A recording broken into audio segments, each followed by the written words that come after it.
Germany won the First World War by 1916 without a single shot being fired on German soil. British convoys were blown out of the Atlantic by German subs, the French army mutinied, and the Russian army was defecting. With British Prime Minister Lloyd George up against a wall, Lionel Rothschild and the Jewish Zionists offered the British a deal they couldn't refuse. "We'll bring the United States into the war as your ally and win the war for you," they said, "if you'll promise us Palestine." In April of 1917, President Wilson got the green light and declared war on Germany. Because of overwhelming opposition to the war, Wilson invoked the draft and passed the Espionage Act, forcing Americans to fight or be thrown in jail. Billions of U.S. taxpayers' money was delivered to the British war machine, money that was never repaid. In return, the British government wrote the famous Balfour Declaration and addressed it to none other than Lord Lionel Rothschild. The declaration promised Palestine and Israel to the Rothschild Zionists. In 1817, Lord Allenby conquered the Holy Land, and the Jews were promised a national home in Palestine by the Earl of Balfour, a policy endorsed by Woodrow Wilson and by the League of Nations, which made Palestine a British mandate.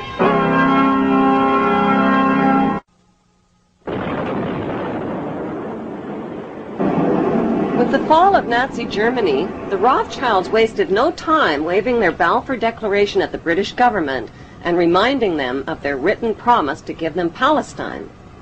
But how could the British promise the Arab land of Palestine to the Jews? In 1917, the British parachuted free opium and hashish to the Turkish troops and stole Palestine from them. One ingenious stratagem was to parachute hashish and opium to the Turkish troops to try to keep their mind off the fighting. Allenby's strategy worked brilliantly.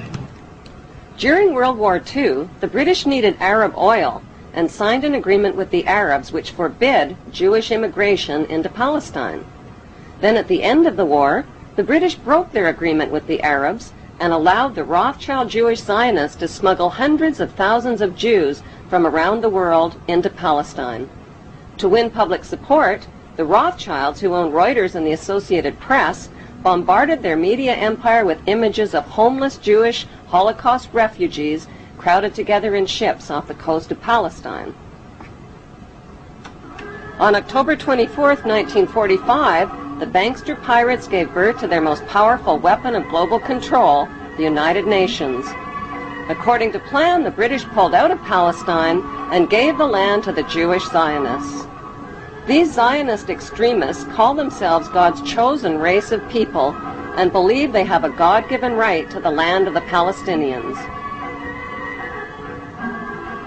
It is important to know that the land now called Israel was originally called Canaan in ancient times.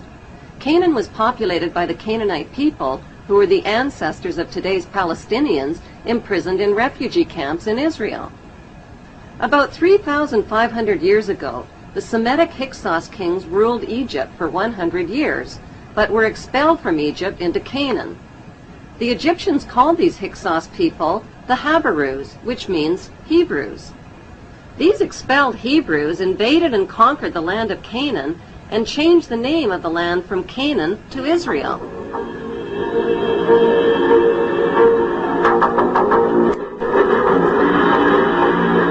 In 135 AD, the name was once again changed to Palestine after the Romans conquered the land.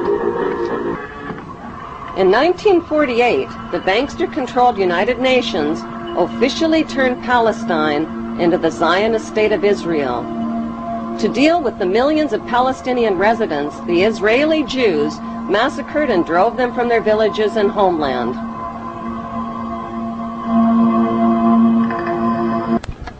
The Jews herded the Palestinians into two separated regions called the West Bank and the Gaza Strip. The Rothschilds soon began financing Jewish Holocaust refugees to build illegal Jewish settlements on Palestinian land. These illegal Jewish settlements set the stage for Israel's Prime Minister Ariel Sharon's reign of terror against Palestinians who dared to defend what was left of their stolen homeland.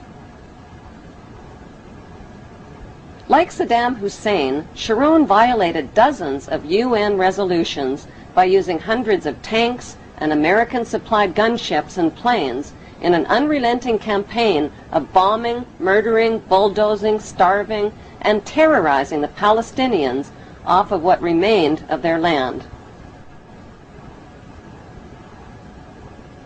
In violation of international law, Israel also secretly developed over 100 nuclear weapons of mass destruction capable of vaporizing the entire Middle East.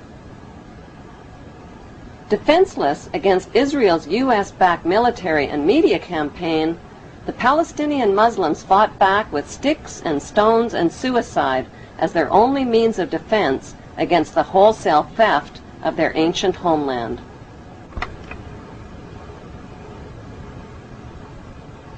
The story of the Bible was written by Hebrew Jews, who tell us that the Hebrew Jews are God's chosen race of people. Bible prophecy predicts that they will one day rule the world from their temple throne in Jerusalem, and that the world's King of Kings will be a descendant of King David and King Solomon of Israel. That is what Bible believers all over the world believe will come to pass. To turn this Bible prophecy into a reality would demand the cooperation of world leaders. It would also mean building a third temple in Jerusalem over the ancient ruins of King Solomon's temple.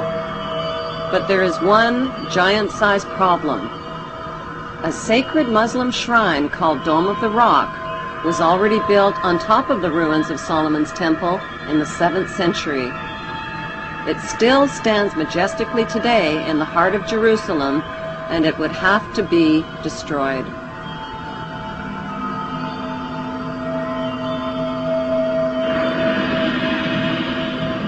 Since Israel is surrounded by not-so-friendly Muslim nations, and with millions of Muslim Palestinians living in Israel's West Bank and Gaza Strip, this Bible prophecy is impossible to fulfill. Or is it?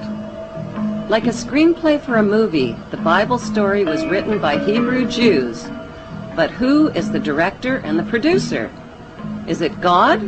Or is it a special interest group of the world's wealthiest men?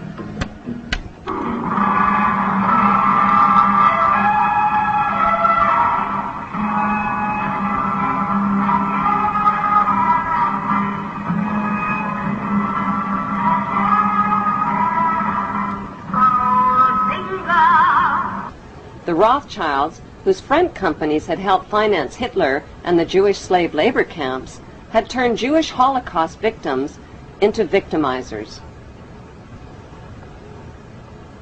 Imprisoned inside barbed wire refugee camps, the Palestinians began to resemble the victims of Nazi concentration camp. According to author Simon Schama, the Rothschilds own 80% of the land of Israel. Even the flag of Israel flies the hexagram symbol from the Rothschild family's red shield.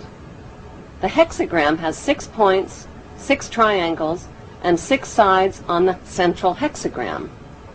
The numbers 666 are associated with the biblical prophecies that predict an apocalyptic Third World War.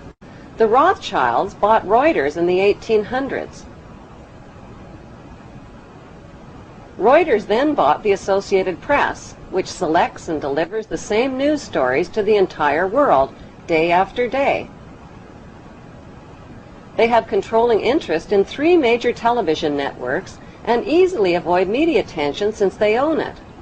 Until recently, they owned and operated England's Royal Mint and continue to be the gold agent for the Bank of England, which they also direct. They control the LBMA, London Bullion Market Association, where 30 to 42 million ounces of gold worth over $11 billion are traded daily. The Rothschilds earn millions weekly just on transaction fees alone. They also fix the world price of gold on a daily basis and profit from its ups and downs. Over the centuries, the Rothschilds have amassed trillions of dollars worth of gold bullion in their subterranean vaults and have cornered the world's gold supply. They own controlling interest in the world's largest oil company, Royal Dutch Shell. They operate phony charities and offshore banking services where the wealth of the black nobility in the Vatican is hidden in secret accounts at Rothschild Swiss banks, trusts, and holding companies. Although Evelyn Rothschild looks like a harmless gray-haired old man, make no mistake about it, Rothschild and his ancestors have handpicked presidents, crashed stock markets, bankrupted nations, orchestrated wars, and sponsored the mass murder and impoverishment of millions. The wealth hoarded by this one family alone could feed, clothe, and shelter every human being on earth.